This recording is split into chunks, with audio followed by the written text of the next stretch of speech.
หลอดใจจึงขาดสติปัญญาไข้ควรพิจารณาโดยถ่องแท้จึงประมาทในชีวิตในวัยนาทีการงานวันเวลานาทีชั่วโมงผ่านลงไปโดยเปล่าประโยชน์เนอะลืมแสวงหาที่พึ่งก็คือบุญกุศลเนี่ยนะคืนวันคืนมันหมุนเวียนเปลี่ยนคืนย้ายไปย้ายตีมาทุกอยู่ทุกเวลานาทีบ่มีถอยกลับเนอวันเวลานี่นะพร้อมกับนำปาชีวิตของเฮาและก็สัตว์หือแก่ชรามรณะไปเป็นที่สุดเนอทำโลคัสสตินะทำโลคัสสติภูตานิสัพพาเนวะสหสัตตนาเนี่ยเป็นแปลความว่ากาลเวลาเนี่ยกืนสัมภสัตกับทั้งตัวของพระเองเนี่ยพระการเนี่ยนะมันกืนหมดแม้แต่ตัวมันก็กืนมันก็เก่ไปเหมือนกันกาลเวลาเปลี่ยนเสมอผู้รอบสังขารเนอะอันนั้นไปเอาใหม่การเวลาเปรียบเหมือนผู้รอบสังหารดูรอบสังหารภัยเงียบนะเป็นธรรมชาติผู้ที่สร้างและก็ผู้ที่ทำลายตัวเนอะการเวลานี่นะความยุติธรรมทุกท่วนหน้าเนี่ยตั้งแต่ยาจกวรรณพิโภคูณขอถึงทันเศรษฐีบ่มีอคติลำเอียงเนอะแก่เจ็บตายเหมือนกันหมดในเวลาในกาลเวลามีการสำหรับคนที่มีสตินะมีสติปัญญาเนี่ยเปิ้นกึดดอกหู้ความเกิดแตกดับนี่ความบ่เตียงแต่แน่นอนของชีวิตสำหรับคนโฉดเขลาเบาปัญญาขาดศีลธรรมยอมบ่ฮู้เตานะบ่ฮู้เตาบ่ฮู้เตาตันความมันเปลี่ยนแปลงนะของโลกแล้วก็ชีวิตนะ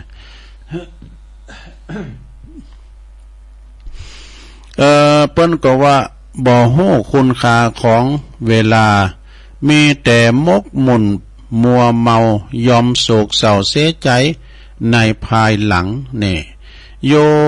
จะวัสตังนะชีเวอปสังอุทยพยังเอกาหังชีวิตังไสยโยปัสสโตเอาว่าอุทยพยังนี่เปิ้นแปลว่าอายุนะมีอายุอยู่100 ปีปลายความเกิดความตายไปหู้นี่บ่หู้นะวันเดียวเด็กยิงใจหันเกิดตายมาหันเกิดตายหน้านะคือมาข้ามหันเกิดแก่เจ็บตายไหนนะลูกอ่อนนั่นผู้ยิ่งผู้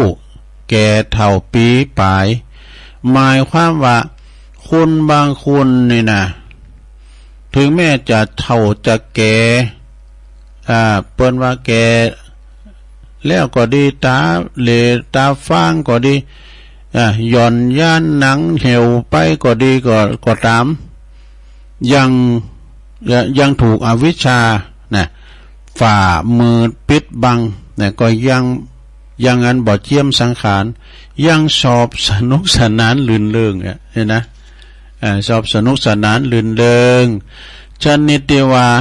เท่าหูไว้เท่าใดดอกเท่าศอกกอกมายาเท่าปาลามาเห่าเท่าคุบเขากลางจานเท่าคบล้านน้อยอ่อนเขาบ่อนดงลีเท่านาทีตาน้ำเท่าโบกน้องโบกวังอันนี้เท่าว่าแต่กินเท่าบินข้างข้าวนี่บ่ฮู้ความจริงของชีวิตสังขารเนี่ยบ่ฮู้กฎของอนิจจังเนี่ยความบ้าหมั่นบ้าเตงของชีวิตทุกครั้งความปิ้นตุกอนัตตาความบ้าใจโตตนหรอกบ่ฮู้จักเข้าวัดฟังเทศฟังธรรมนะเปิ้นว่าบุญบ่ทำกรรมบ่สร้างนะถึงแม้จะอายุยืนยาวเป็น100 ปีก็ตามเด้อว่าเปิ้นว่านะก็ยังก่อนไล่กาว่าปินทุชีวิตเนโมฆะชีวิต ชีวิตที่ศูนย์เปล่าศูนย์โยเนอะศรัทธาแล้วประกวดสู้เด็กละอ่อนขาเด็กขาบ่ได้เกิดมาเพียงวันเดียวดังมีนัยยะแสดงมาเด้อตันต่างหลายสาธุชนต่างหลายวันนี้ก็น้อมนำเอาพระธรรมเทศนาในธรรมะปืนเมืองนะเลิงอย่างกันเนี่ยธรรมะขันธ์ห้าเกิดพอโตพองนี่นะตัวลุงสาธยายบรรยายมาก็สมควรแก่กาลเวลาแล้วเนอะก็จะขอสมมุติอยู่ที่ลงปงไว้เพียงเต้าอี้นะเอวังก็มีด้วยประกาศนีสาธุสาธุสาธุเอาจบลงไปศรัทธาขันธ์ห้านี่นะเป็นธรรมะปืนเมืองเนอโดยเมตตาบารมีธรรมอาจารย์สมเพชรปัญญาโนวัดป่าไผ่บ่อทองมอบหมายถวายเป็นธรรมทานเนาะศรัทธาญาติโยมก็เข้าทานะอันนี้ประกาศถึงว่าเรื่องขันธ์ห้า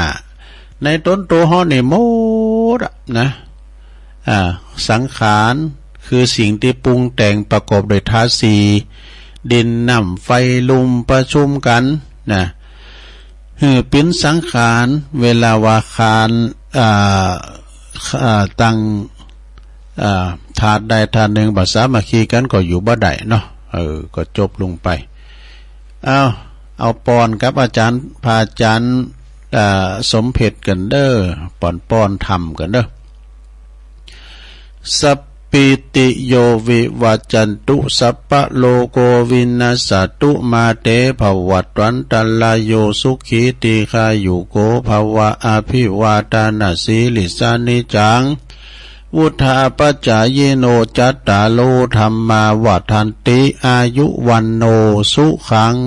ปะลังสาธุก็จบลงไปศรัทธาญาติโยมทั้งหลายวันนี้มาในเหตุวันจันทร์ก็คือวันจันทร์นี่เป็นวันที่รายการของตุลุงมาดำเนินรายการเนาะทำกลางเจ้าก็ฝนฝ่าฝนตกมา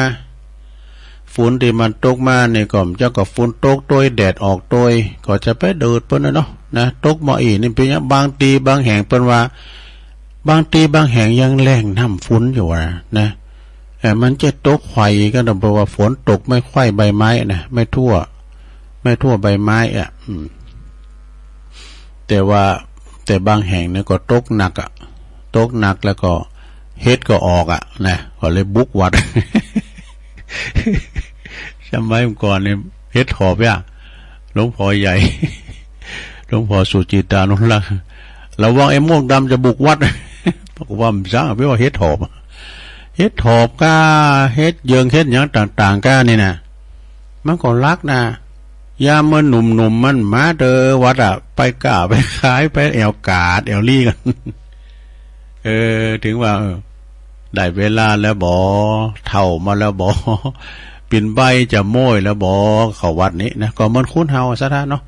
ยามเมินหนุ่มกำล่ำกอมนะเฮาก็ไปเสาะเบหาเงินสร้างเด้อสร้างโตกันไปก่อนนะเวลาเท่ามาก็หาตังหาตังไปสู่โลกหน้าเสาะหาไตเสาะหาไม้ไตสองมากาคุณตังเสาะหาป่าไทยยังเสาะหาข้าวหอนะเอาไว้ไปพักหน้ากันต่อไปเน้อศรัทธาญาติโยมทั้งหลายก็ศรัทธาก็จะไปลืมเน้อข่าวสารงานบุญก็มีเล็กน้อยไปแล้วบัดเดี๋ยวนี้นะมีหลายวันนี้เป็นก็ได้ทำบุญสัตตมวานปิศพนะในพระเดชพระคุณหลวงปู่พระราชธรรมาลังการไปเรียบร้อยแล้วเนาะวัดบุญญาวาสวิหารอันนี้ก็เปิ้นก็ได้ปิดศพไว้ตาตีตังเวงป่าเป่าปนก็วัดสันมณะนะพระอาจารย์สมบัติอภัสโลหรือว่าตุลุงใจก็ได้ละสังขารไปโดยวัย60 ปี 60 ปีก่อนละสังขารไปก็เปิดก็จะทำบุญกูคืนก็ปากันไปเนื่อละแวไก่เคียงตุลุงใจก็เป็นพระนักจัดรายการเหมือนกันเด้อเปิ้นจัดกูกับอาจารย์ท่านพระครูปลัดนัทพงศ์นะวัดดอนจันทร์โอ้เปิ้นอู่กันคองกันเข่ากันหล่องๆปินตาดิมนตุลุงก็ยังได้ฟังอยู่เนาะ ตีในสถานีเนาะเอียกาศดาญาโยมก็ช่วยกันไปนะงานปิ้นงานตายงานอย่างต่างๆก็อย่างตุลุงวาทำไปเดี๋ยวนี้นะธรรมบรรยายได้ช่วยกันไปนะทำงานหนึ่งโซนไต่เนื้อสดาเนื้อโซนไต่ที่วัดพุทธนิมิตรตำบลศพเตี้ยเปิ้นจะมีงานฉลองอายุวัฒนมงคลหลวงพ่อพระครูอินทยานรังสีในวันที่22เด้อสถาน22กันยาก็คือวันศีลหนาเนี่ยกันนะเนาะวันศีลหนาเนี่ยไปแสดงมุทิตาจิตทรงเจ้าก็จะมีการทำบุญสืบชะตาหลวงพ่อเนาะมีอายุหมันยืนยาวโดยวัย84แล้วนะหลวงพ่อก็มีความแข็งแรงโดยสุขภาพพลานามัยสมบูรณ์แข็งแรงนะหลวงพ่อเพิ่นมีโรคภัยไข้เจ็บยั้งขึ้นห้วยลุ่งด้อยได้สบายเปิ้นเป็นเจ้าคณะอำเภอเก่านี่น้ำก่อนเนี่ยเปิ้นขึ้นไปบ่ล่ะนาเขตปกครองของเปิ้นไปกินไปตัดนั้นไปเปิ้นเข้าถึงลูกศิษย์ลูกหานะแล้วก็ช่วงต้นบ่ายก็จะมีการทำบุญทักษิณานุปทานอุทิศบุญกุศลแด่บุรพชนบุรบุรุษทั้งหลายนะมันจะมีอยู่2 ภาคทรงเจ้านี่ก็สืบชะตาอีกทรงบ่ายก็ทักษิณานะพระจะไปหับเป็นเจ้าภาพสังฆาแสดงมุทิตาจิตก็เจิญกันได้เนอะที่วัดพุทธนิมิตรนะตำบลศพเตี้ยในวันที่22เดือนสิงหาเนี่ยนะเนาะตุลุงก็เปิ้นนิมนต์ไปเหมือนกันได้ไปช่วยงานหลวงพ่อด้วยตักตังลายก็แม่บุญยวงแม่น้อยเน้อแซ่พันเจริญปอนแม่น้อยเน้อตักมาตังลายแม่น้อยอายุมันยืนยาวเน้อหายจากพยาธิโลกาแม่น้อยแม่ต่อมคำอันนี้อยู่ป่าสร้างหน่อยเด้อป่าสร้างหน่อยแม่ต่อมคำนี่นะแม่วันดีเขาเนี่ยนะสุวรรณล้อมเขาน่ะแม่จงดีเชื้อกันทาอันนี้เปิ้นอยู่ปุ้นเมืองฝางปุ่นเด้อแม่จงดีนี่นะตุปินนมเนี่ยทีมงานถ่ายทำนองสถานที่วัดไฟหินเด้อไวสานะครับเด้อแม่น้องก็ฟังอยู่แม่การดาศรีเนตรก็ฟังอยู่เด้อกำลังใจขอบคุณเด้อยงยุทธมณีวันเปิ้นว่ากราบนมัสการครับจากบ้านบ่อเหี้ยวลำปางเจริญปอนเด้อแม่พันทาวันนะป่าไม้แดงดอยสะเก็ดเนอแม่สลินทิพย์บุญเลิศฟังจากกรุงเทพแม่ครูเพลินพิษทิพลึกนะบดหมดมือเจ้า แม่ครูเกษณีอันนี้ก็ตักมาตั้งลายกลุ่มขึ้นสีขาว144ชมรมสกาย65โยมนวลนิชาวชาติฟังอยู่เจ้าโยมยุพินหอมมาลาพี่น้อยจากฟังจากอันบ้านแม่หยวกเนอะอันนี้ก็เป็นเปิ้นว่าเปิ้นตักมาตั้งลายนะแล้วเวลา10 นาทีตุลุงก็ร้องเช็คคืนบ่เนาะซะนะเนาะเช็คคืนเช็คสายเช็คคืนไผอยู่ท่านใดฟังอยู่ก่ออีนะเช็คคืนเช็คสายแจ้งผลการรับฟังได้เนาะซะท่าเนาะโทรมาที่เบอร์089 โ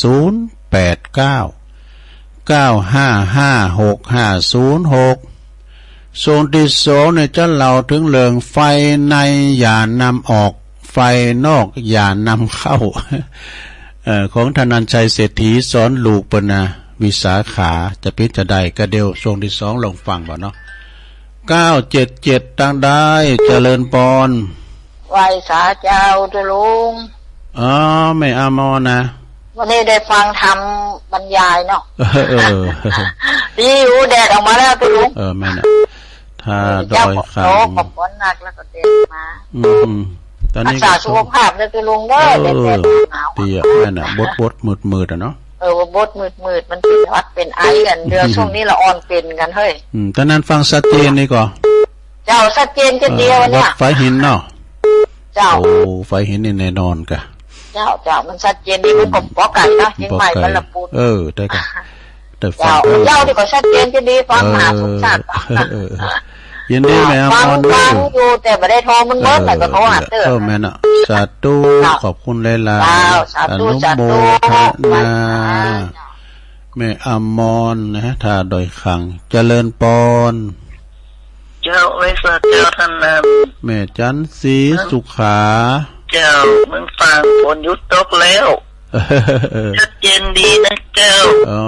ดีกะเจ๋งหัวลินแม่จงดีปั่นดูเหมือนว่าจะไปแอลสิงคโปร์นะเดี๋ยวนี้มีสิงคโปร์แล้วยังกะโมโหสิงคโปร์ปกะสิงคโปร์แอร์ไลน์ยินดีเนอะแม่จันศรีเนอะเจ้าไว้สักเจ้า0899555656เพิ่นตักมาก็ตักไปเนาะเจริญปอนนมัสการเจ้าตะลุงแม่อยู่ตรงใดมันอยู่แม่แจมแม่แดงแม่แจมเจ้าแม่แดงเนาะแม่แดงจากแม่แจมก็ฝนตกโตกะเจ้าดีกะ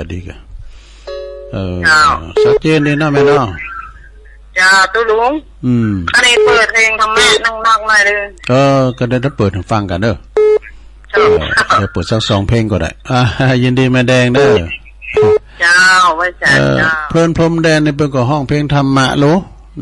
แสงธรรมดอยแสงธรรมเจริญปอนแกไปสาเจ้าตะลุงโอ้เสียงนี่ปอยนี่ก็เสียงแม่สีทอนกันเนี่ยเนาะอันนี้น้องบัวชัยปราการฝนตกชัดเจนดีนะตะลุงดีกะชัดเจนดีเนาะจ้าไว้สาโมทนาสาธุใส่ปราการมาละเจริญปอนว่าสาวเจ้าตุลุงนำชัยวัดแม่อุ้ยอินแม่สาบเสมอเนาะเสมอคนโตยังไงเจ้าเดี๋ยวนี้แต่จะจับคนโตอยู่ก็มากดโต๊ะขนาดนี้กดโต๊ะจ้ากดโต๊ะแดดออกด้วยแล้วก็โต๊ะแดดออกด้วยกันเนาะจุ่มเย็นดีแต่ว่าต้องนั่งนะต้องอะไรโต๊ะเหมือนยินดีอุ้ยอินนักเด้อเจ้า08995565506เจริญปอน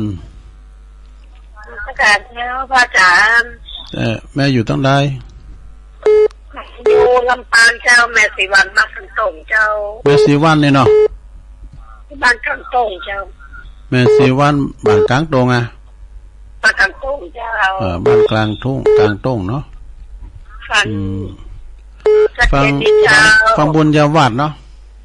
ฟังบุญญาวาดเจ้าลำปางพี่น้องลำปางก็มาแล้วเจ้าแต่ฟังประจำเลยเจ้าเดี๋ยวฟังต่อทำเด้อเจ้าแม่เป็นคนใช้เนอะขอบคุณหลายๆแม่สิวันเด้อสาวเป็นวัดไปยังแหละไปยังกินยา0899555656เจริญปอนเจ้าลุงแม่พิมพ์ป่าแดดเนาะเจ้าป่าแดดฝนตกป่าแดดฝนตกเจ้า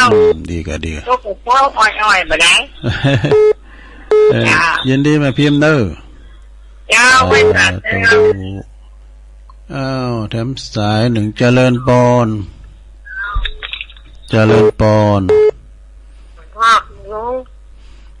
อยู่ต้นใดแม่หยังแม่เขียวมันนางแลเจ้าแม่เขียวอ่ะมันนางแลเนาะมันได้ทั่วมันเดียวกับที่สมัยลำปางเนาะฟังบุญญาวาดเนาะฟังบุญญาวาดเนาะเจ้าเรียกว่าถามคำนี้คำใดก่อนเลยเจ้ายังแม่ถามคำใดก่อนเจ้าครับยังอันนั้นเพราะแม่เป็นคนติดเตียงใน2 ปีครึ่งที่มีวันนั้นลูกแม่ได้ไปวัดเดี๋ยวเข้าวัน3นั่น ที่เตียงได้2 ปีเตียงได้3 ปีได้ไปวัดแล้ววันนั้นไปวัดเข้าพรรษาพระหันเจ้าหนังทำหมันที่นี่เป็นเจ้าที่ไหนเห็นอ่ะวันขาดทั้งพวกไม่เป็นยังไงก็เลยแม่ถามเรื่องกรรมแล้วเนาะตุลงวานของดีกะการแสดงหันกะเลิกมีหยังของดีกะหันตัวหันบานในว่าพีดีเฮามีอยู่ดีมีสุขถามเรื่องกรรมนะยินดีแม่เด้อสาธุฮะถ้าเปิดมาถ้านี่มาบอกว่าเนื้อแล้วให้ไว้ราติเขาไว้อากะไว้พระเจ้าเฮาน่ะเด้อที่เฮือนพี่ยังแหละขึ้นใจนั่นแหละหันพาหันเจ้านี่ดีที่สุดอ่ะเด้อ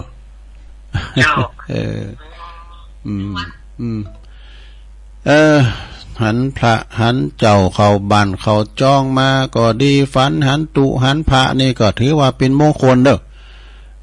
เป็นมงคลอย่างยิ่งแล้วหันผ่าเหลืองนี่นะศรัทธาญาติโยมต้องไปตกใจมันสั่งเด้อนะฟันดีนะเนาะอ้าวแถมสายเจริญปอนไปหาเจ้าตะลุงชัดเจนดีก่อเจ้าชัดเจนเป็นเจ้าแม่หยังแม่ดงปะคอยเจ้าอย่ายินดีเนอดงปะแม่น้องก็กบฟังดูกันนะเจ้าดีค่ะฟังโดยการหันเดี๋ยวด้านเรานิทานฟังอยู่เจ้าไว้สาเจ้าสาธุแม่แดงดอกตะล่อมอ้าวติดแล้วตั้งใด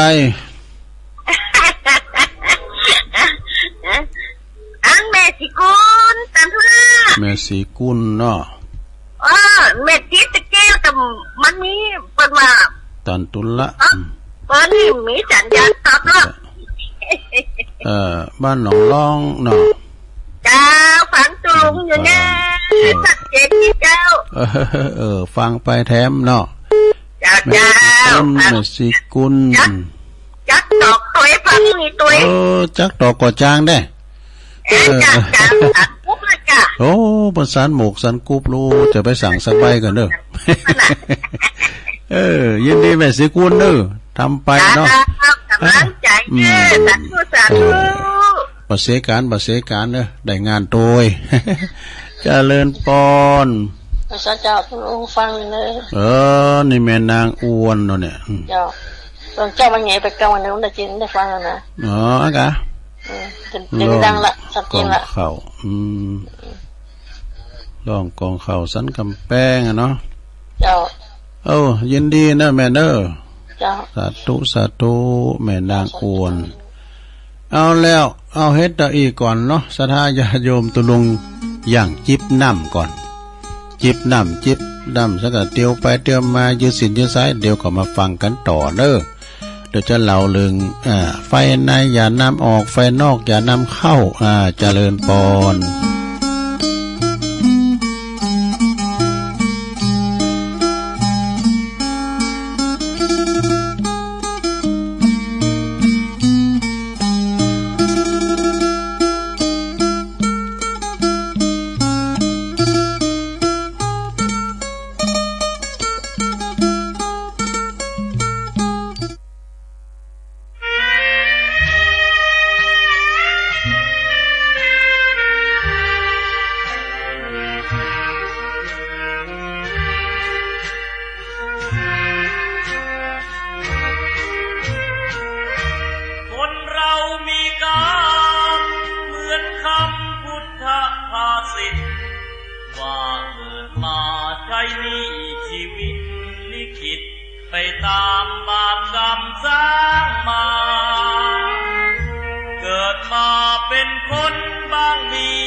เหมือนเป็นสัญญาโลกเรานี้นาเปรียบโรงละครเกิดมาทุกคนไม่พ้นที่เชิงตะกอนเหลือตัวล่อนย่อนที่หลับที่นอนเหมือนกันคือโลกคนเรามีกรรมต้องทำกุศลไว้บ้าง เพื่อแบ่งเบาหนี้บาปตามล้างคิดสร้างแต่บุญเป็นทุนเชื่อมโยงอย่าหยิบอย่าช่วยหาทางร่ำรวยด้วยการกินโกงแม้นตายเข้าลงบาปกรรมเพราะโกงติดตามเรื่อยไปถึงเป็นเศรษฐีมั่งมีเงินทองเพียงใดหมดลมแล้วไม่อาจนำเงินไปได้เลยสักคนเวรกรรมตามทานเห็นกันด้วยตาก็บ่อยเข้าในคุกไม่ใช่น้อยไม่ค่อยจดจำในความทุกข์ทนสวรรค์ในอกและมีนรกในดวงกมลขอเตือน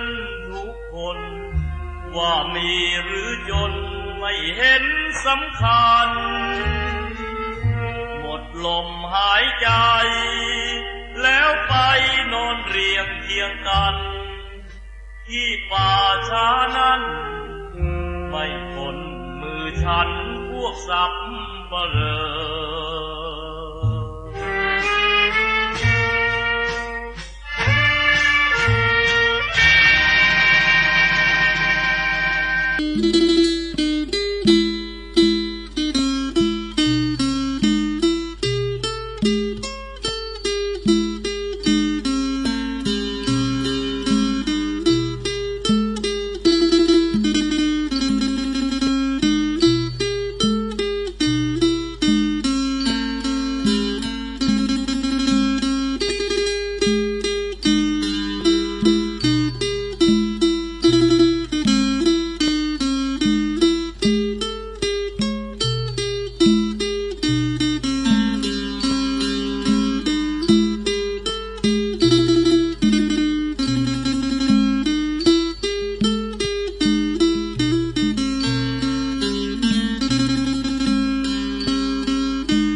เอาแล้วศรัทธาญาติโยมทั้งหลายตุลุงก็ลุกไปเตียวไปเตียวมาอยู่เสียนอยู่ซ้ายจิบน้ำจุ่มคอมาเนาะศรัทธาญาติโยมก็มาฟังกันต่อช่วงที่สองก่อนอื่นนั้นตุลุงก็จะน้อมนำเอากรรมของครูบาน้อยเด้อครูบาน้อยนี่ก็เป็นโอวาทของเปิ้นนะครูบาน้อยวัดถ้ำเชตวันเปิ้นได้ว่าไว้ว่าเด้อก็มีปัญหาไว้กลุ่มอย่าลืมว่า100ปัญหาแต่มีพันทางออกถ้าทุกคนให้โอกาสเวลาก็จะให้สิ่งที่ดีๆกับเราทุกคนเพราะเวลาคือผู้ให้คำตอบแก่เราตัดสินทุกอย่างให้เราได้ไม่มีอะไรสำหรับการเริ่มต้นที่ดีอยู่ที่เราจะคิดเริ่มต้นมันหรือไม่และไม่ใช่เรื่องยากเลยถ้าล้มจงลุกอย่าทุกข์ท้อจงสานต่อความฝันอันยิ่งใหญ่แม้นวันนี้ไม่มีสิทธิพิชิตชัยก็ยังมีวันใหม่ให้ท้าทายลมหายใจมีไว้ให้ความหวังสร้างพลังดวงจิตอย่าคิดถอยอย่าอยู่อย่างชีวิตที่เลื่อนลอยหวยละห้อยเสียการเสียเวลาอุปสรรคเข้าเผชิญจงเดินสู้ยอมรับรู้ด้วยใจที่อาถรรพ์ตึกแม่ตองแก้ไขอย่านิ่งนานรีบประสานเข้มแข็งด้วยแรงใจจงมั่นใจในมือที่เคยสร้างใช้อดีตปูทางให้ก้าวใหม่ให้ความผิดเป็นแรงบันดาลใจ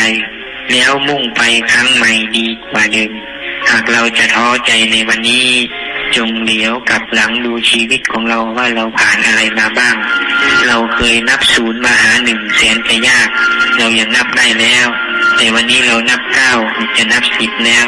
หากเราท้อในวันนี้เราจงมองย้อนกลับไปข้างหลังว่าเราได้ผ่านอะไรที่ยากลำบากกว่าในจุดนี้อีกมาก วันที่โชคร้ายในวันนี้อาจจะเป็นโชคดีในวันนั้นถ้าไม่มีวันโชคร้ายในวันนั้นอาจจะไม่มีวันที่เราโชคดีในวันนี้ก็ได้เหรียญมีสองด้านในท่ามกลางความที่เลวร้ายอาจจะมีสิ่งที่ดีๆซ่อนอยู่ในความที่โชคร้ายอันนั้นก็ได้เพราะฉะนั้นจงให้กำลังใจแก่ตัวเองเอาแล้วศรัทธาญาติโยมทั้งหลายเป็นน้ำเลียงเสียงธรรมคติธรรมก่อนที่เปิ้นจะละสังขารเน้อตันครูบาเจ้าหน่อยวัดถ้ำเวลุวันปุ้นเมืองนานปุ่นนะเป็นครูบาหน่อยที่อายุน้อยนะ34 ปีโยมเปิ้นอยู่ในถ้ำก้าอีนะสะดาแล้วเปิ้นทำผิดในกรรมว่าสรีระลางของเฮาเนี่ยตายไปก็เป็นขาบเน่าเผาในวันเดียวเนี่ยโดยบ่ต้องแป้งนกฮัสดีลิงสินเปิงหยังต่างๆอีนะเปิ้นก็ได้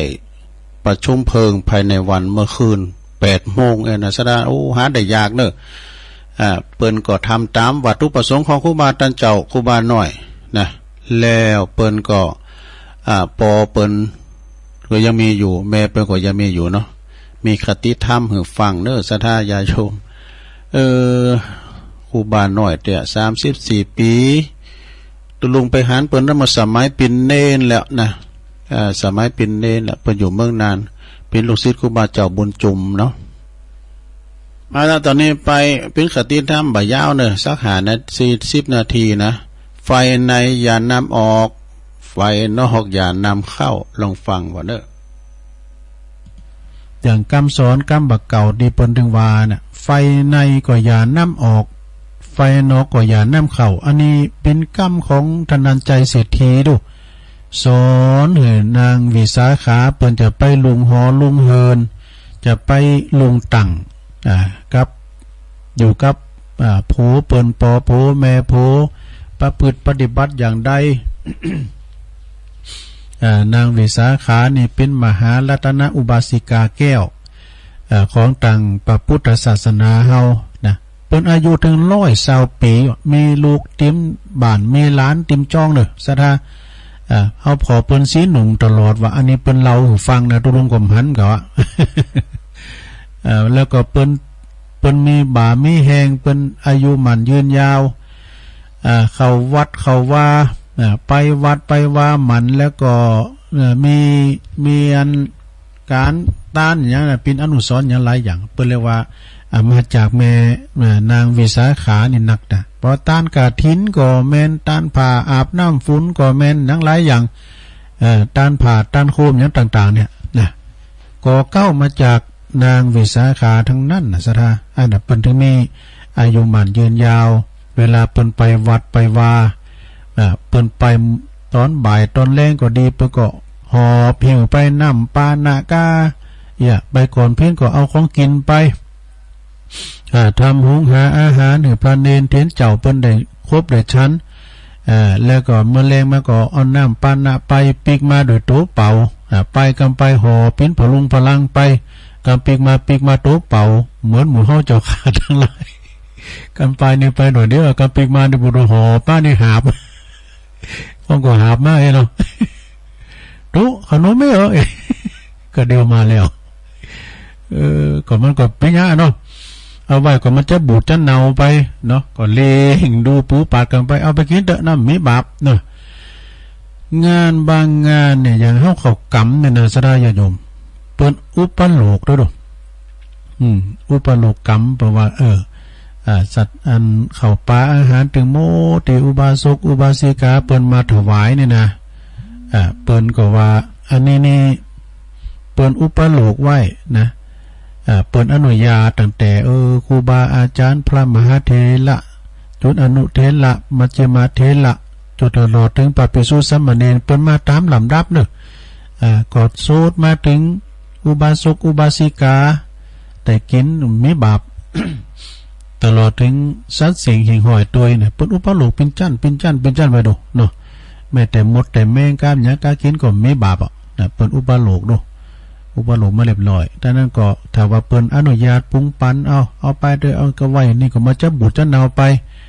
เปิ้นก็ยกขึ้นไปกินบาทกินบ้านกินจองนะอันนี้กรรมบักเก่า ไฟในก็อย่าน้ำออกไฟนอกก็อย่าน้ำเข้ามันจังเอาใหม่ที่รุนเนี่ยมันจะเอาใหม่ที่รุนพิษกันเถียงกันเนี่ยกะ ก็หมายความว่าไฟในนั้นอย่าน้ำออกไฟนอกอย่าน้ำเข้าความหมายนั่นก็คือสิ่งใดก็ตามน้องศรัทธาญาติโยมทั้งหลายสิ่งไหนก็ตามที่มันเป็นเรื่องทะเลาะเบาะแว้งกันในครอบครัวนะบุพโหตีกันก็ดีนี่ก็อย่านํเอาไปออกไปอู่ไปเล่าตั้งนอกตั้งปังนอกครอบครัวเฮาหึงเขาฟังเปิดสื่อหึงเปิ้นหันหลังเนี่ยเนาะนอกจากนั้นแล้วก็บ่มีผลดีเลยนะนอกจากที่มีผลดีแล้วก็ยังจะถูกคนอื่นเยาะยันเอาได้นี่แล้วก็เรื่องภายนอกที่มันเกี่ยวข้องกับในครอบครัวเฮาเนี่ยว่าปอมโพมึงอย่างอั้นโพมึงอย่างอี้เนาะ เอามาอู่กันตั้งนองแล้วเฮามาอู่โซกันฟังเนี่ยดูเอาคุณทางในเนี่ยเดินร้อนห่อนใจล่ำปอใจแล้วมันไปหมอวาเนี่ยมันจะสืบสาวหากันทำแล้วนะอันนี้เป็นว่าเป็นที่มาที่ไปของไฟในอย่าน้ำออกไฟนอกอย่าน้ำเข้า อันนี้ธนัญชัยเศรษฐีนะเป็นเราเป็นสอนลูกเป็นวิสาขาที่จะไป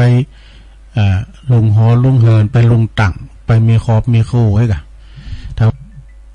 เอาแล้วเนาะจบไปศรัทธามันปล่อยยาวอันนี้ไฟในนำออกไฟนอกนำเข้าก็เป็นเรื่องใหญ่เด้อนะอันนี้เป็นคติธรรมกรรมบักเก่าไว้เนาะศรัทธาต่อไปจะเล่านิทานสักเรื่องสองเรื่องกันเนื้อเก่าพองใหม่พองนะศรัทธาญาติโยม เปิ้นบอกว่าอันนี้นิทานธรรมนิทานธรรมก็มีหลายอย่างนะศรัทธาญาติโยมเหตุสู่ความพินาศนะปิ้นสังลำณเชตวันณเวลุวันวิหารนี่พระพุทธเจ้าเป็นตรัสชาดกเลยนี่เปิดสอนหู้จักคบคนดีนะดังภิกษุรูปหนึ่งนี่ได้ไปคบกับกลุ่มของพระเทวทัตจนทำให้ต้องพบกับความพินาศ ก็มีใจความว่าในอดีตนั้นพระตถาคตของเฮานี่เปิ้นเสวยพระชาติเป็นพญาราชสีห์หรอนะเนี่ยเปิ้นเป็นมาหมดพระพุทธเจ้าของเฮานะได้เกิดมาเป็นหมดนะสัตว์สิ่งหิ่งห้อยกำนี้เปิ้นได้เสวยพระชาติเป็นพญาราชสีห์เจ้าป่าหรอครั้งนั้นก็มีบุตรและก็ธิดาอย่างละหนึ่งตัวบุตรนั้นเป็นจือมโนชะนี่มโนชะคอยเล่งบิดามารดาและก็น้องสาวนี่ครั้งหนึ่งนี่มโนชะนั้นก็ได้ไปคบกับสุนัขจิ้งจอกไปคบกับสุนัขจิ้งจอกเป็นสหายสุนัขจิ้งจอกนี่มันปิ้นป้อนมันเลาะและมันเจอใจบ่ได้เป็นผู้ดีแม่วาบิดาน่ะจะห้ามไว้เนี่ยราชสีห์ก็เข้าไปเพิ่นจะห้ามจะเนี่ยก็ฟังเลยเนาะพ่อแม่ห้ามก็ฟังก็บ่ยอมเจอฟังอยู่มีหันวันหนึ่งเนาะเจ้าม้าจิ้งจอกนี่ก็ออกลาเนอมาหันนั่นม้าว่ะอยากจะกินม้าแต่ก็โจรราชสีห์นี่เข้าไปในป่าไปจับม้าในเมืองปาราณสีดูม้าบ้านพุ่นนะม้าพญาเจ้าเมืองบ่เนาะไปจับม้าในเมืองปาราณสีมาเป็นอาหารว่ะแต่ว่าบิดาก็เตือนบุตรว่าอย่าไปทำซ้ำปอสองเด้อก็บ่ฟังว่านะซะนะเนี่ยมันเจอฟังยังตามจิ้งจอกเข้าไปขโมยม้ามากินอยู่หลายข้างหลายตัวจนว่าโดนสังหารหั่นเนี่ยพ่อแม่ว่ามันยังฟังโดนจนว่าโดนสังหารในที่สุดเลยตายไปนะราชสีห์ผู้เป็นบิดานะค คือปอข้อเปินหันหลังของบุตรจึงกล่าวออกมาว่าบุคคลใดคบคนเลวเป็นมิตรเป็นสหายยอมพบกับความพินาศในกาลต่อมาเนี่ยมาจิ้งจอกนะก็คือพระเทวตัตในกาลบัดนี่แหละนี่ส่วนพญาราชสีห์ที่คบกับเทวตัตเป็นมิตรนั่นก็คือเป็นมิตรเทมแล้วก็ส่วนว่าพญาราชสีห์ผู้เป็นบิดานั่นก็คือองค์พระตถาคตนี่คติธรรมเลยนี่เปิดก็บอกว่าคบคนพาลก็จะป้าไปหาพิษนี่คบบัณฑิตจะพาไปหาผลนี่อันนี้ก็ชบลงไปสะดามยาวเนาะเอามาเสริมให้ฟังเนาะศรัทธาญาติโยมต่อไปนี่เอาหมอกมนไข่เขียดได้หน่อยเนาะหมอกมนไข่เขียดอู่กันเรื่องอันนี้กล้ามหนึ่งหมอกมนเรียกว่ามนงานสันเล้าไอ้กล้ามรู้อู่นั่นเรื่องหนอเนาะ เรื่องหน่อไม้ก็ดีเรื่องบาล้ำใหญ่ก็ดีเนี่ยเพิ่นมีไว้หรอเอามาแก่คัดค่าเวลาได้จะดีนะหน่อไม้นี่ก็เป็นพืชชนิดหนึ่งบางคนกินแล้วปวดนะของปวดนะดุไอ้นี่ของปวดนะแต่บางคนกินได้บางคนกินก็คงเสื้ออะเฮ้ยมันปวดเฮ้ยปวดแข้งปวดขาเนี่ยของปวดก็จะมีแต่ตุลุงเสวยตุลุงชั้นใดนะน้ำปูเนี่ยหม้อ อันนี้เป็นของเหลืองหนอเนอะหนอที่อันน้อยก็คือหนอไม่ไหลสมัยแต่ก่อนเนี่ยเป็นละอ่อนเนี่ยไปไห้นะพี่ไตปอเนี่ยบนได้หนอไม้มันออกหุ่นน่ะดอกหนอหุ่นน่ะเปิ้นซอยนะเป็นแหวนอย่างสตางค์แดง เอามาแกงนะ ปลาทูจิ้มในโหมันได้ขามเด้อเปิ้นจะเอาซ้ำใส่เปิ้นเอาน้ำแกงมันโหนมัน ถึงว่าอยู่ในแพะในป่านะเนาะในเถินถ้าไปอยู่แพะอยู่ป่าอยู่ไฮอยู่นะปุ่นนะกินข้าวกลางตุงกันหน้ามันทุกวันลำใช่ไหมลงได้มันลำหรอก็อย่างนั้นเขาไปเข่ากำป่าเฮียวน่ะคุณดูมากินข้าวลำเลย อย่างมันยังมีอย่างกินด้วยหน่อไม้ใหญ่ๆก็คือหน่อไม้ไผ่ตรงก่อนนี่ดังกะโปโต้เปิ้นปลูกกันเป็นลำเป็นสันขายกันโดเนี่ยหน่อเนี่ยมันกับน้ำปูดูนะหน่อเนี่ยเอาไปหลายอย่างได้เอาแกงหน่อเอายำอ้อมสังได้หมดอ่ะซะนะ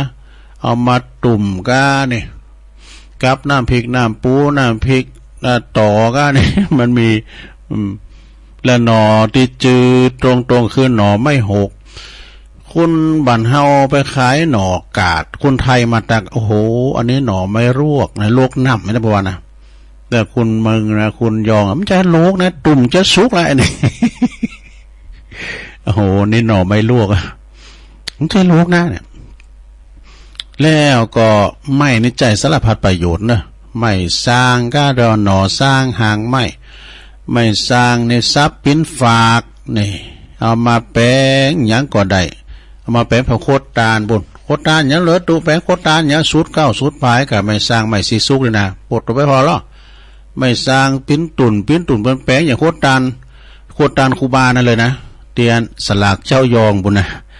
สลากพี่น้องเจ้ายองดีละปูนวัดพระธาตุลลิพุนชัยอันนั้นเป็นเรียกว่าสลากย้อมนะสลากย้อมเป็นมีหันมดเนื้อซะนะมีเขาหำตัวนั้นแล้วในไพ่เอาหื่นหายไปเนี่ยเขาหำเรื่องสลากย้อมเนี่ยนะก็เข้าทาเหมือนกันสลากย่อมพี่น้องเจ้ายองหนึ่งเดียวในโลกวันที่29สิงหาเนี่ยเดิน12ปิงเนาะซะนะเนาะก็ไปห่มกินห่มตานด้วยกัน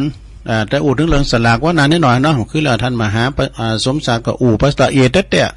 เมื่อเจ้านี่ก็ท่านมหาสมศักดิ์เนี่ยเปิ้นจำได้ดีเนี่ยอู่ปฏิปต่อโซนติดตามเนี่ยเกี่ยวกับมาไปงานหันนะหลายตีเปิ้นลำดาก็ตุลุงเขาก็ไปนอนที่ดอยนางเกี่ยวหนาวหอซะนะตุลุงก็เอาผ้าปกไปก็เอามีกระผ่านแลบไปนอนแล้วก็เอามุ้งคอไปให้ด้วยมุ้งคอไปก็มันขึ้นมันลุมหิวกับฟุ้นอ่อยด้วยดีกะที่ในตู่หันเนี่ยเปิ้นมีผ้าห่มบ้างไงนะที่แรกตุลุงก็ว่าเอาผ้าจีวร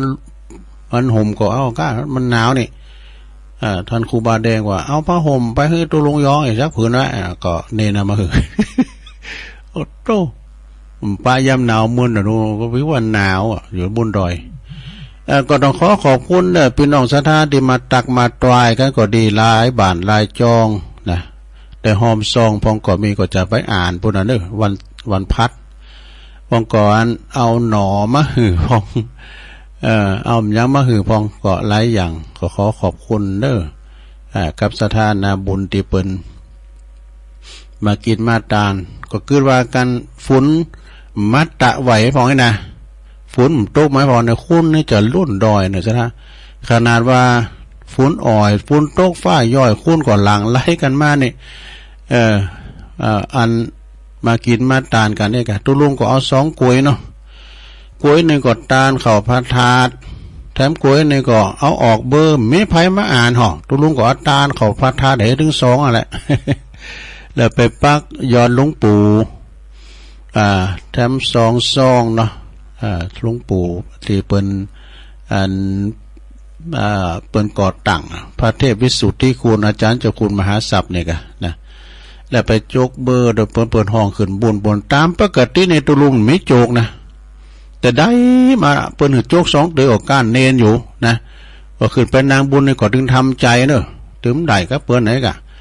เปิดว่าเปิ้นแจกมาแล้วครูบาเสียเหมือนเอาโจกลงยองโจกมาแล้วก็ลองเตะพอเนาะโอ้เพิ่นว่าได้เบอร์1ก็แล้วน่ะเพราะว่าเบอร์1ถึง50ปลายน่ะโอ้มีสิทธิ์ลุ้นตัวนี้เนาะก็เป็นนางฮะก็ก็ได้มาให้ปั้นนึงซะนะได้มาให้ปั้นก็เอาไปกำกับน้ำมันขาปีกบนเดี๋ยวอาจารย์พระครูถวายมา ไปตัวท่านพระครูขาไปน่ะไปทุกครั้งทุกคราวถึงได้ต้นน้ำมันเปิ้นเล่งฟรีซ้ำนะอาจารย์พระครูอภิวัตรไปเป็นกูเป็นกี้เปิ้นนะมันก็ได้ไปเติมน้ำมันเปิ้นเดี๋ยวเปิ้นเข้าใจผิดว่าเติมน้ำมันทั้งเปิ้นกันบัดเติมน่ะเปิ้นนึงเติมคนเดียวเปิ้นรถเปิ้นใหม่ดูไปนั่งรถแม่จันเขานี่ รถแม่จันครับปีกบุญกำกับน้ำมันเปิ้นได้นะปอนน้องก็มีน้ำใจกับเปิ้นเนาะเปิ้นก็อ่านศีลให้เฮาก็หอมใบปั่นแล้วก็แตกใส่น้ำมันได้500นะเอาไว้กันได้ที่500 แล้วก็ทำซองได้100อ่ะซองนะเพราะกันได้โจก็ได้100เดียวนะก็ทำบุญไปก็เสียงร้ายอยู่เหมือนกันทำบุญไปนะเนาะขออย่าโมนได้ไปหันญาติโยมพอออกศรัทธาก็โมนอกโมนใจแล้วตีดอยนางแก้ววันนั้นนะถ้าว่าปีหน้าปีในก็ดีก็มีแถมก็ไปแถมเนาะศรัทธาเนาะไปกินไปทานด้วยกันเอาอันนี้ก็ย้อนคืนเท่านี้เด้อคืนนี้เป็นความสำคัญแต่นะศรัทธาการอ่านหอมหูจักกันแหละ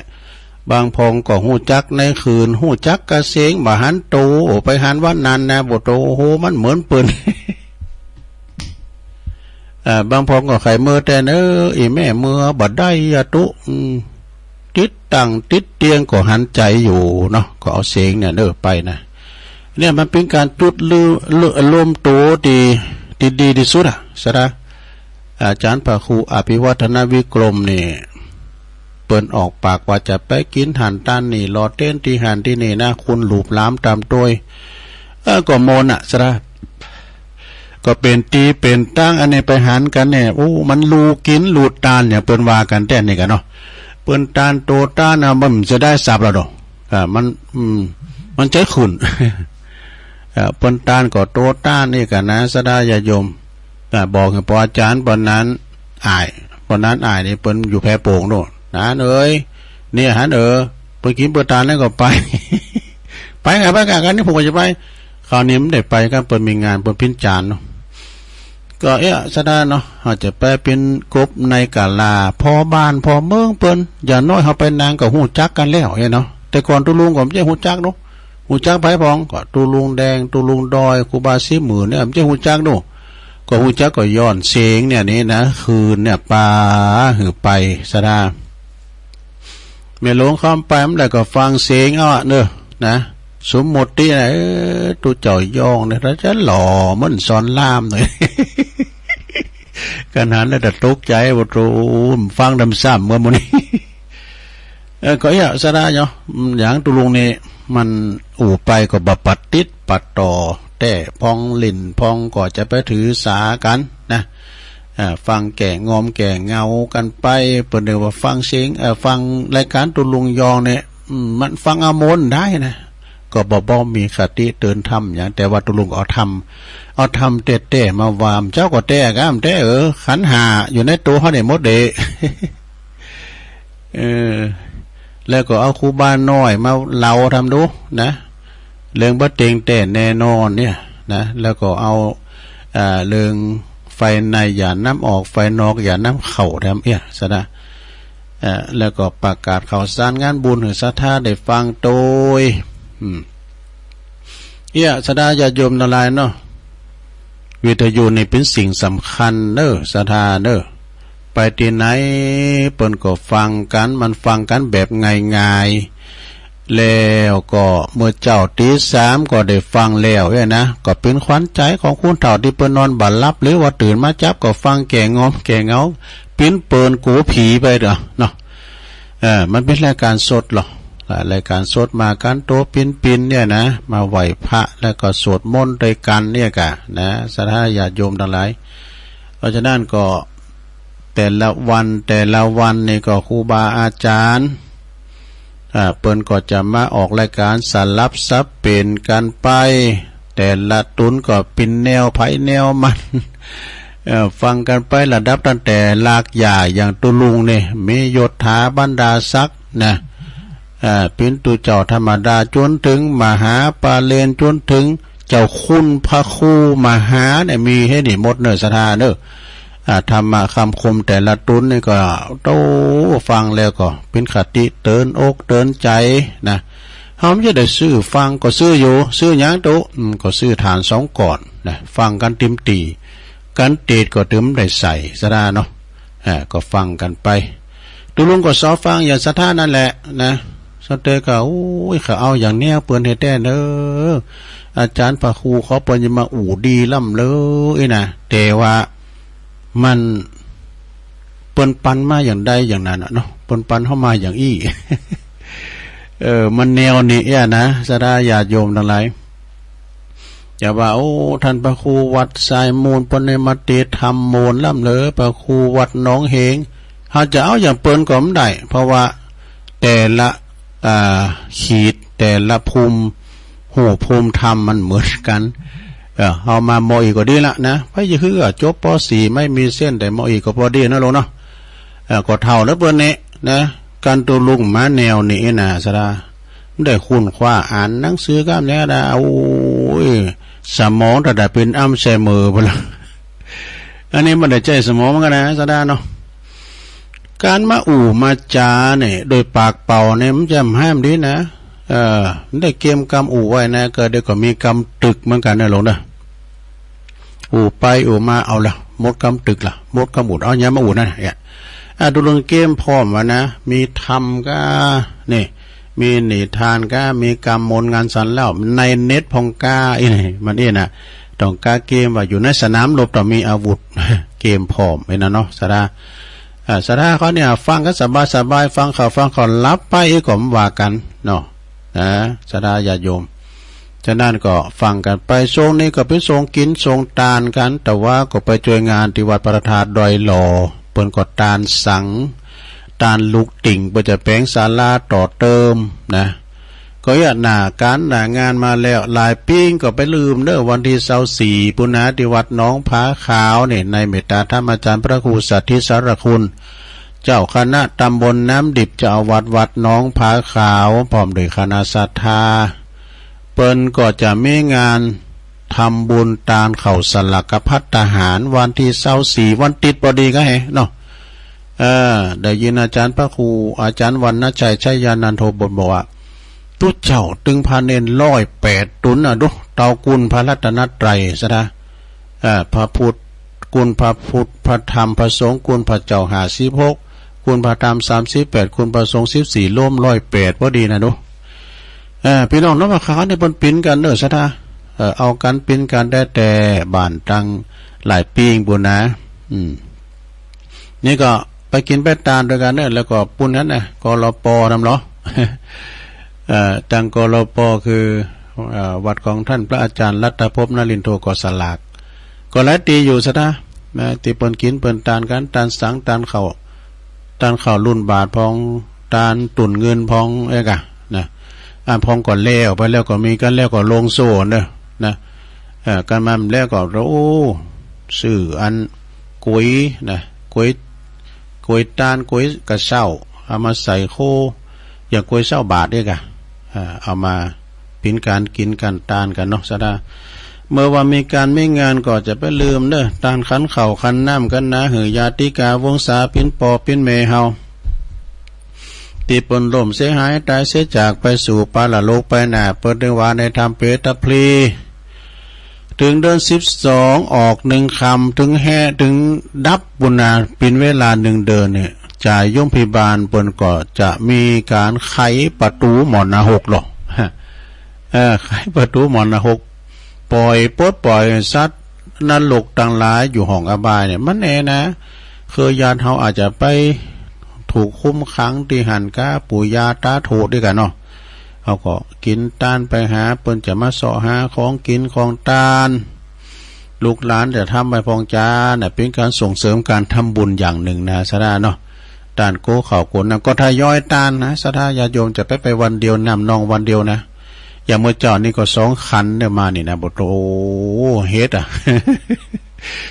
ได้3ถุงมัดสายพลาสติกบอกเน้นเอา2ถุงไปไว้ในตู้เย็นก่อนกะเอาไว้สั่งหารมันพูก อันนี้ก็เอาเฮ็ดมาก็มันมีพริกดำโดพริกปูนนั่นเองมาจิพริกปูน ตามปกติก็ถึงทำอาหารอยู่แล้วสถาอย่าท่านมาหาสมชาติวานะตุลุงนี่จะทำอาหารจะ1ข้าวอันนี้ก็มีอยู่นะสถา1ข้าวทำอาหาร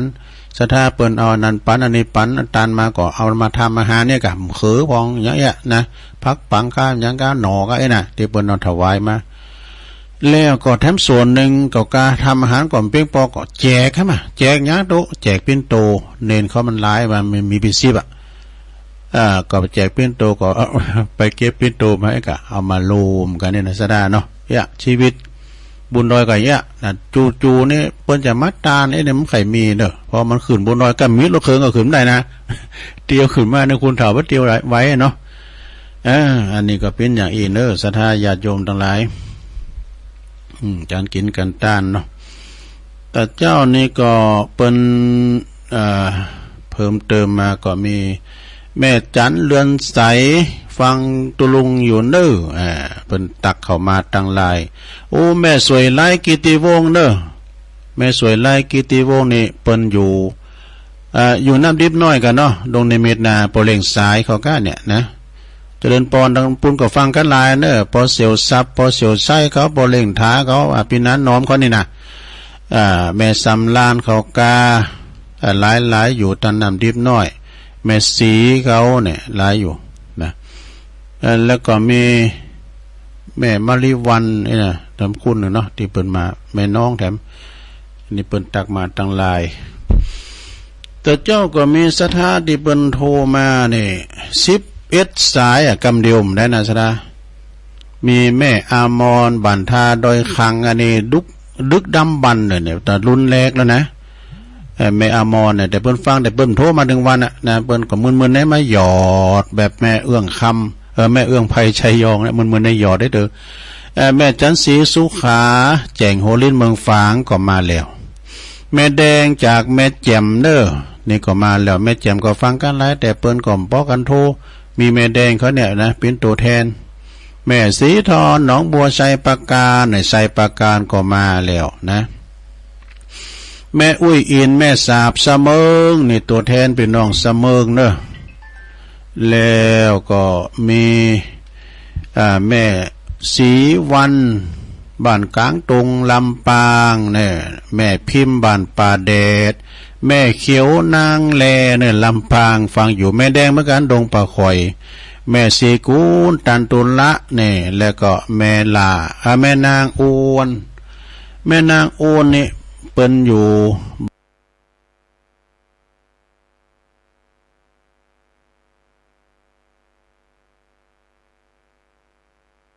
บ้านปอน อยู่ไหนแม่อยู่เฮ้ก้าตำบลหนองเงินเนี่ยกันแม่แก้วตำบลหนองเงินเนี่ยแม่แก้วไอ้น่ะแม่แก้วตำบลหนองเงินเห็นประจำเลยชัดเจนนี่เนาะแม่เนาะลำปางเนาะเจ้าชัดเจนเดี๋ยวฟังไปติ๊กๆเด้อเดี๋ยวจะเล่านิทานเราเนาะฟังชัดเจนนี่นะเจริญปอนเด้อเจริญปอนฮัลโหล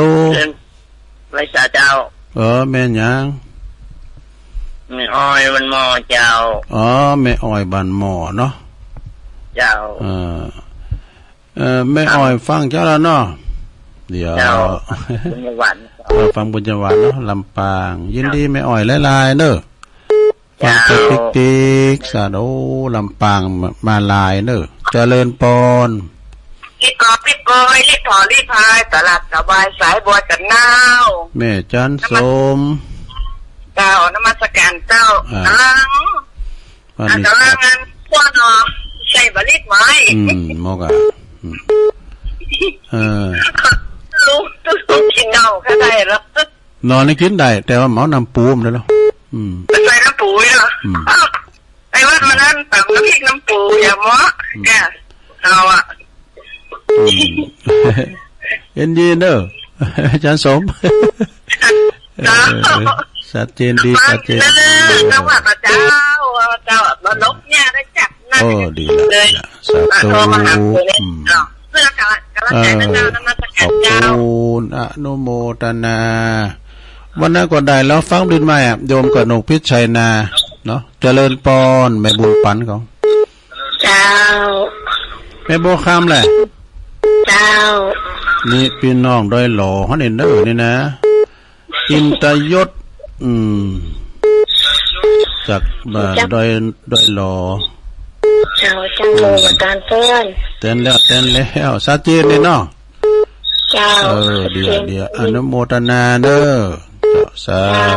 ธุจากน้อยหล่อแล้วไปไหนเจริญปอน242เจริญปอนไว้ตาเจ้าพระครูพันอยู่เด้อโอ้ยได้เป็นพระครูเลยโอ้ยมนอันแม่อยู่ไหนคุณลุงยาวแม่อยู่ไหนบ้านไหนแม่ยังแม่อยู่ลำปางแม่พิสมัยแม่คำปันบุญธรรมแม่คำปันเนาะบุญธรรมลำปางเนาะเดี๋ยวป้ากับมอจรอให้จ้ะโอ้มุนละแม่คำปันบุญธรรมบุญทางสาแม่คำปันเด้อตกอยู่มืดมาทำแล้วเดี๋ยวมาดัดละง่างฟ้าลงมาเนาะตามอัธยาศัยตามอัธภาพก็สบายดีอยู่เหมือนไข่ก็เจริญปอน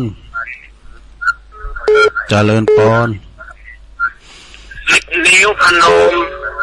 ขอก้มกับนบท่านที่เขาลบครูบาอาจารย์ต้นจับแบ่งคิดที่คิดคนสารคิดเก่าโบราณตางสลักต้อย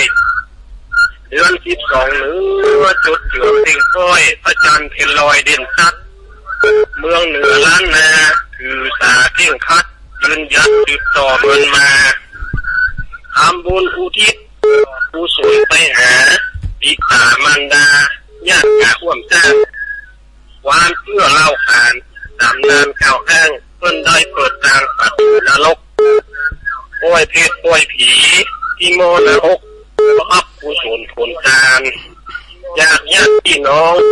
พ่อแม่ลูกหลานอุทิศส่วนตันส่วนไปเต็มอกเต็มใจไผ่นันดื้อหวังผลก็คือความสุขเลี้ยงเอามาโอนตาจับตุกจนได้อยู่ดีกินดีตอบแทนคุณท่านส้นตายเป็นผีแต่คุณท่านมีควรดีตอบใจเดือน12หรือก่อนถึงเดือนอ้ายจะหาดีใจตามกูเป็นเดือนทำบุญกุศลทรงอยู่ผู้ล่วงลับฝ่ายโซนหลายบ้านหลายวัดจัดงานกุศลมีสาธุชนทำบุญเสกตั้งวัดนั้นแหละจะหา เปิ้นบอกฟังเปิ้นหาหนทางเอาไว้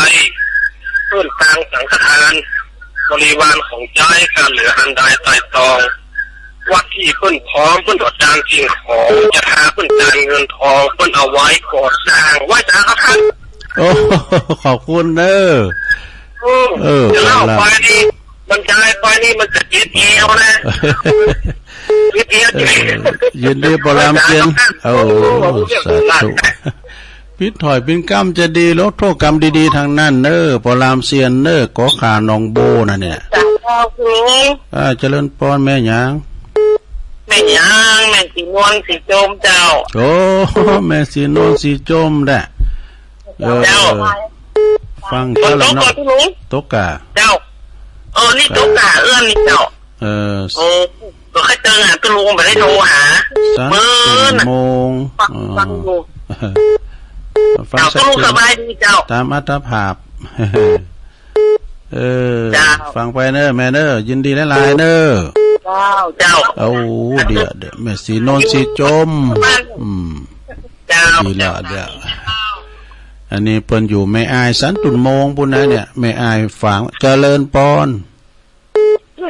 เจ้าตุลุงปิดมาให้แม่จันเรือนใสเอาปูปิกมาก่อนนี่ติ่งก็มาแล้ววันนั้นไปปิดหยังหูกันแล้วเหรออันนี้ปิกตัวนั้นวันใหม่ปิกตัววันใหม่เพราะหูเราอาจารย์เปิ้นจะต้องปิกก่อนเปิ้นมาแสดงธรรมแม่เขาก็เลยติดรถไปฟังเกตเทกอ่ะมันมาแวะส่งมันนิ่มกันน่ะนะบิยังโทษได้อันเส้นสลากมาได้คุยกับนพครัวบิยังแล้วโตบ่มีเก้าเป็นการละได้บุญหลายมันข้างแรกตัวนี้มีวันที่17นี่เนาะเราเป็นโหนมาเลยมาตัดกันดิไปได้ที่ทำเนี่ยนะที่แรกก็17กาแล้วพอดีมันมาแตดเปิ้นนอนแล้วก็หุ่นมาจากตุลุงยังแควหน่อยมันริบเอา17ย่าเปิ้นหุ่นมา16อ่ะ17ก็ได้หล่อเปิ้นทานสังว่าบ่ดีซุปจับบ่ดีก็เอาวันตลาดจบไปมันทันได้เวลาน่ะก็เลยเอาไปตานเงินตุลุงหมอนจะบ่อยนะโอ้ยปิ้นหยังก็ตุกอันน่ะมันออกกับไผมาอ่านน่ะก็เลยอยู่เขาเตือนเขาพระเจ้าไว้กะเวลามันนั้นได้ออกมาติ่งก็ออกมาแล้วนะแม่น่ะก็ไปยังเพิ่นก็ทำหน้าที่จะดีล่ะลูกท่านพระครูเนาะก็เตียงนี่แน่ตุลุงขอบคุณแม่จันเด้อจ้าไว้ตุแม่จันเรือนสายเวงตาการเด้อเจริญปอนแม่หยังแม่สมศรีงงเลยอ่ะมันแบบพีดไม่ขี้อ่ะแม่ยังก่อนแม่สมศรีอ่ะเจ้าเด็กขี้มาแบบพีดตุลุงสมศรีเล่นงงเลยอยู่ยังก่อนอยู่บ้านยังก่อนอยู่บ้านนันทรามเนาะฟังอยู่เด้อตุลุงนันทรามฟังนะแม่เนาะอากาศสไตล์ของตุลุงอ่ะหมดคนอย่างอ่ะเนาะฟังนะแม่เนาะเจ้านันทรามฟังตุลุงก็ว่ามันมีปฏิบัติต่อนันทรามพี่นะสารเปียนันทรามมาเพิ่มสักฟังนะกะเขียนฟังแล้วหรอนันทรามยินดีแม่เนอสาธุมืดมาทำแล้วสะท่าเฮ้ยปุ่นอ่ะมันจะมาตังเวงน้องหลองอ่ะบันก่อนก็ปุ่นอ่ะกันมันมาตอนนั้นเนี่ยมันพิษนะเขาก็ว่ามันจะย่างจะเดดมากรรมนะผู้ได้ตาโคไงอ่ะนะพิษว่ามืดมาเจริญปอนเจ้าวันแฉะเจ้าตุลุงแม่บุญปานะมันใจกันแม่ยังแม่มนฤดีพุทธนิมิตแม่มนฤดีเนาะจะน่าตุลุงขนาดตุลุงว่าตุลุงจะได้มาที่วัดพุทธนิมิตมันก็เจ้าไปกับตุลุงไปอยู่ไปนานตอนเช้าค่ะเลิกวัดนี่เลิกก็ไปกันเลิกวัดนี่ก็ไปตุลุงจะเป็นโฆษกเด้อยิงครูบาจะถามครูบาพนันได้สิแล้วเลิกวัดออกมาแล้วจะถามนะแล้ว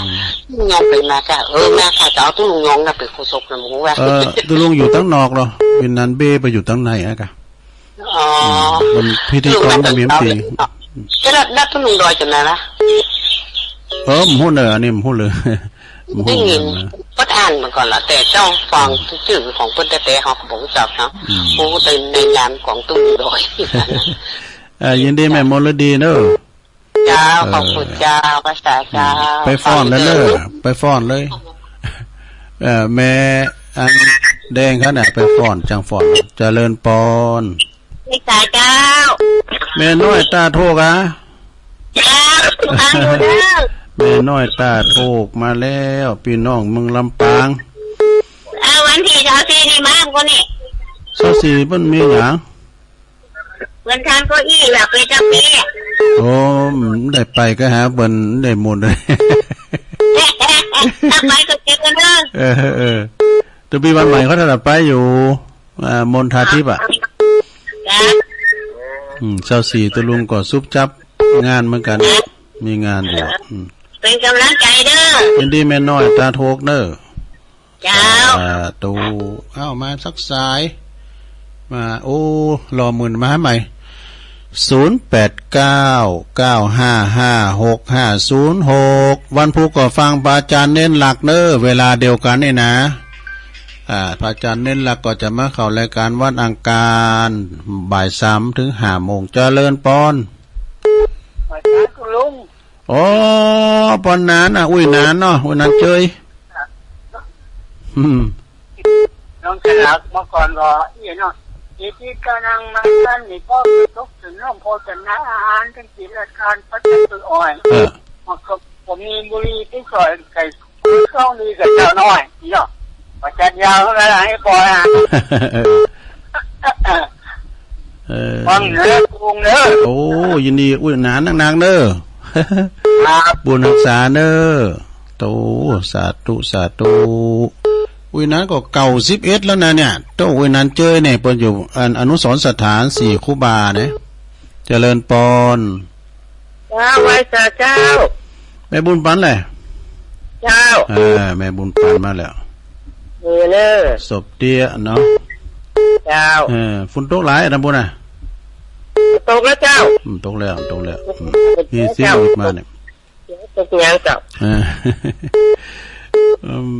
ยินดีแม่บุญปันเด้อสดเตี้ยปาการพุทธนิมิตเด้อเจริญปอนปัจจุบันเจ้า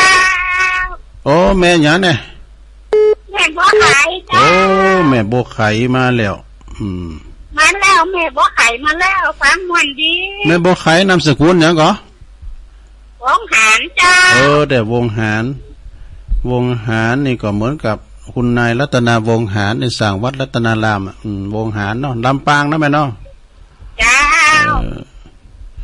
แม่กี่ขอลำมาไม่ฟังเจ้าละกะมาเด้อกี่ขอลำอยู่กันกินข้าวจ้านะกินนักกันเนี่ยกินหลายๆเนี่ยมัมกินนักมัมเลยนะวันที่24ไม่เอาก็ยังทำโหดเตือน24ตุลุงเธอติดงานตอนนี้อยู่นะตั้งหลายปีเนี่ยตั้งเพียตั้งงานลุงเป่าไว้เนี่ยไปแต่กินสลักบนไดพระเลขาบอกว่านั่นน่ะ26อีกแฮะลุงเป่าไว้ยินดีแม่บัวไข่เนอะวงหารฟังบุญยาววาดมาแถมเจริญปอนมาสการเจ้าตุ้มโอ้เสียงดังฟังชัดแม่หยังแม่บุญปานห้วยงูเจ้าโอ้โหมาแล้วแม่บุญปานห้วยงูในเจ้าโอ้หนองเหียงเนาะไปเราไปได้หนองเหียงฮะนามสกุลตาเหียงเจ้าสุมาเด้อคิดแล้วเหียงตาคนเท่าได้ตาวันนี้ไปทำบุญมาเจ้าหวยงูในน่ะโอ้ตามผ้าป่านะเจ้าน่ะได้ยินท่านหาว่านะดีแล้วกะอนุโมทนาบุญด้วยนะกะเจ้าดีละวันนั้นก็ขอบคุณเด้อของฝากเด้อแม่กนกพิษชาญโยมเสนอกนกพิษด้วยของฝากเมืองฝางยินดีอนุโมทนาเด้อสาธุเจ้าคุ้มเปิ้นนี่เปิ้นปลูกไว้ดูแล้วก็มันหวานมันคุ้มกว่าดูเจริญปอนสายสุดท้าย อันขอถามตุลุงน้อยได้ก่อเจ้าแม่หยังแม่ปลานนะจ๊ะบ่มีหยังแหละต้องถามตั้งตุ้งตอมได้สิตาหน้าซิกแล้วอ้อนเขาฝากถามมากว้างได้รอมันดีแต่ก็บ่ดีแต่ก็เดี๋ยวนี้เขียนกันนี่เรียกหันตัววันนั้นมาตอมไฟกวางแต่ก่อนนั้นยังแม่จะไปหับกวางปุ้นมาขายน้ำเทหรอกได้รออ่ะเดี๋ยวนี้เพิ่นก็ไปเอาที่อื่นมาเหมือนกันแหละอ๋อเปลี่ยนว่าอั้นตุลุงก็เรียกไว้ในตัวกวางนะว่าตรงชาตินี่อู้เก่งเนาะโอ้สุดยอดเลยครับถ้าเป็นคาราบานี่ถ้ามีแฟนหลายคนนะแม่น่ะยินดีเนอะจบเวลาเจ้าหมดเวลาเนาะเจ้าโทนสายก็แม่แก้วเนอะแม่แก้วบ้านวังเงินลำปางแม่อ้อยบ้านวังหมอลำปางแม่จันสมมาในจากแม่อายแม่บัวคำอินตยศบ้านดอยหล่อแม่คำปันบุญธรรมลำปางปลำเซียนก็ขานองโบตาตุ่มเนอะมาอ่าน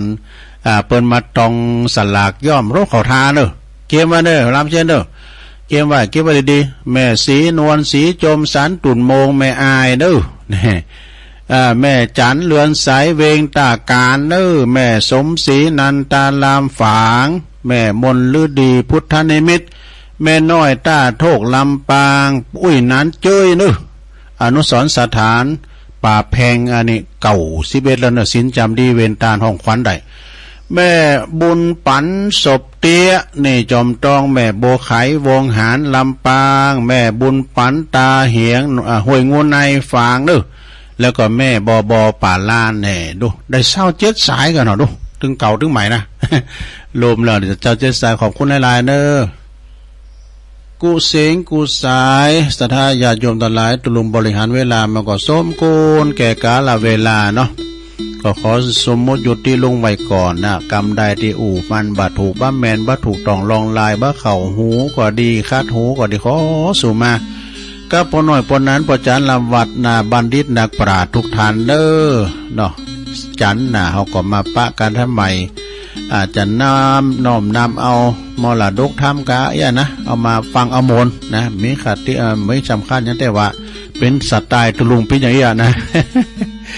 จกดีมีใจเหมือนกันจุควรจุตานเนอจัตตาโรธรรมาวัตันติอายุวันโนสุขังปะลัง